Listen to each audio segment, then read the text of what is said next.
अब हम 2017 के यूपीएससी के प्रीलिम्स के सीसेट के पेपर का रीडिंग कॉम्प्रिहेंशन करेंगे और ये क्वेश्चन नंबर 2 है। एक पैसेज है और उस पर एक क्वेश्चन है। चलिए अच्छे से पहले पैसेज पढ़ते हैं। The man who is perpetually, मतलब हमेशा के लिए, hesitating which of the two things he will do first. एक इंसान है, मैन है, उसके पास मल्टीपल ऑप्शन है, एक ऑप्शन है, दूसरा ऑप्शन है, और वो कंफ्यूज है कि किसको पहले करेगा। Will do neither. कहते हैं कि अगर वो कंफ्यूज रह रहा है, परपेचुअली हेजिटेट कर रहा है कि किसको पहले शुरू करेगा, तो मैन क्या होगा, यहाँ पे स्टैटिक हो जाएगा। तो न 1 होगा न 2 होगा, किसी तरफ भी नहीं बढ़ पाएगा क्योंकि वो कंफ्यूज है कि दोनों में से पहले कौन करे। द मैन हु रिजॉल्व्स, मतलब प्रण लेना, रिजॉल्व करना है ना, जो आप न्यू ईयर पे रिजोल्यूशन लेते हो जैसे। The man who resolves but suffers his resolution to be changed by the first counter suggestion of a friend.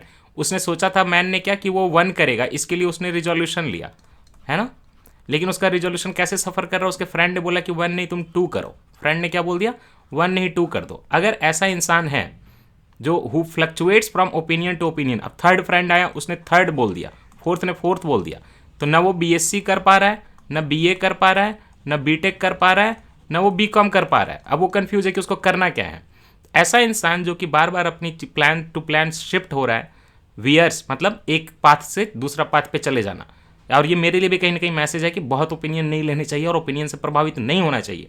इसीलिए हमने सोचा है कि आगे अब अपनी मर्जी से जो बेस्ट होगा वो करेंगे, एक चीज़ करेंगे, मल्टीपल चीज़ें मल्टीपल ओपिनियन पे नहीं करेंगे।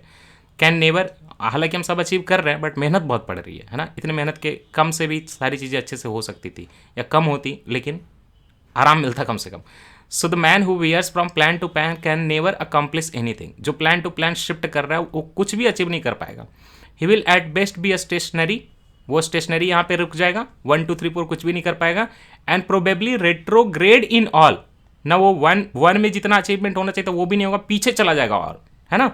It is only the man who first consults. तो करें क्या, पहले आप ये करें कि 1 2 3 4 करने की जगह, बीएससी बीए बीटेक सोचने की जगह, आप रिजॉल्व लेने की जगह पहले आप एक बार कंसल्ट कर लीजिए कि आपको बेस्ट क्या सूट करता है। तो इनिशियली रिजोल्यूशन के पहले कंसल्ट करिए लोगों से, रिजोल्यूशन के बाद कंसल्ट मत करिए। Who first consults wisely then resolves firmly. अब आपने चूज कर लिया कि 1 2 3 4 सबके ओपिनियन तो मैंने सुन लिए, मैं बस 1 पे काम करूंगा, मैं बस बीएससी करूंगा, तो है ना। First consult wisely then resolve firmly then execute. अब बीएससी कंप्लीट करिए 1 साल 2 साल 3 साल, क्योंकि आपने ओपिनियन पहले ही ले ली है, सजेशन पहले ही ले लिए हैं। His purpose with inflexible Perseverance, मतलब एकदम फ्लेक्सिबिलिटी उसमें नहीं आनी चाहिए, एकदम बीएससी करना है तो करना है, हर सेमेस्टर में टॉप करना है, परसेवरेंस रहना चाहिए, कंटिन्यूटी रहनी चाहिए। अनडिसमेड बाय दोज पेटी डिफिकल्टीज, बीच में जो है आप कम मार्क्स आ रहे हैं, लग रहा है कि बीएससी में नौकरी नहीं मिल रही, छोटी मोटी जो डिफिकल्टीज है उसको प्रभावित नहीं करेंगी।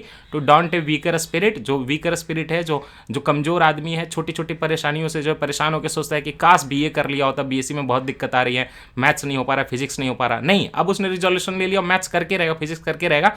That man can advance to eminence at any line. तो वो चाहे बीएससी करे बीए करे, एक बार उसने चूज कर लिया और अगर वो कंफ्यूज नहीं है तो वो किसी भी लाइन में जाएगा ना, वो सक्सेसफुल होगा।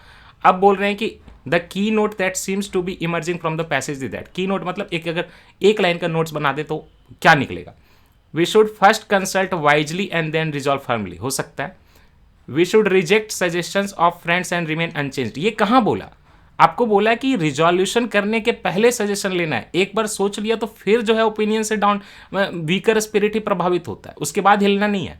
तो नहीं, कंसल्ट करना है बिल्कुल। वी शुड रिजेक्ट सजेशन नहीं भाई, we should be dynamic but before taking the decision we should always remain broad minded। ऐसा कुछ तो broad minded narrow minded की बात ही नहीं आ रही यहाँ पे। broad minded narrow minded तो बहुत अलग अलग कॉन्टेक्स्ट में हो सकता है, यहाँ तो रिजोल्यूशन लेने की बात है। एक बार जब आपने कंसल्ट किया तो ब्रॉड माइंडेड थे, उसके बाद जो आप अपने माइंड के हिसाब से चल रहे हैं तो ये भी सिग्निफिकेंट नहीं है।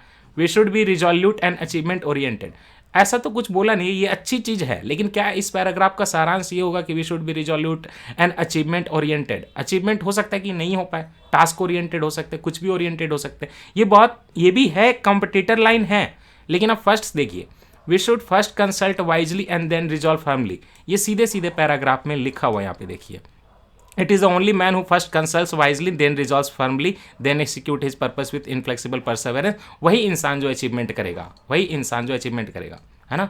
ये इस पर्पस में, इसमें रिजोल्यूट एंड अचीवमेंट ओरिएंटेड वो बाद में आ रहा है कि अचीवमेंट हो जाएगी, लेकिन जो की नोट वो ये है कि पहले आप कंसल्ट करिए वाइजली, फिर रिजॉल्व करिए फर्मली, फिर अपने टास्क को एक्सिक्यूट करिए। तो 2 का आंसर आराम से ए हो गया। नेक्स्ट वीडियो में हम लोग इसका क्वेश्चन नंबर 3 करेंगे।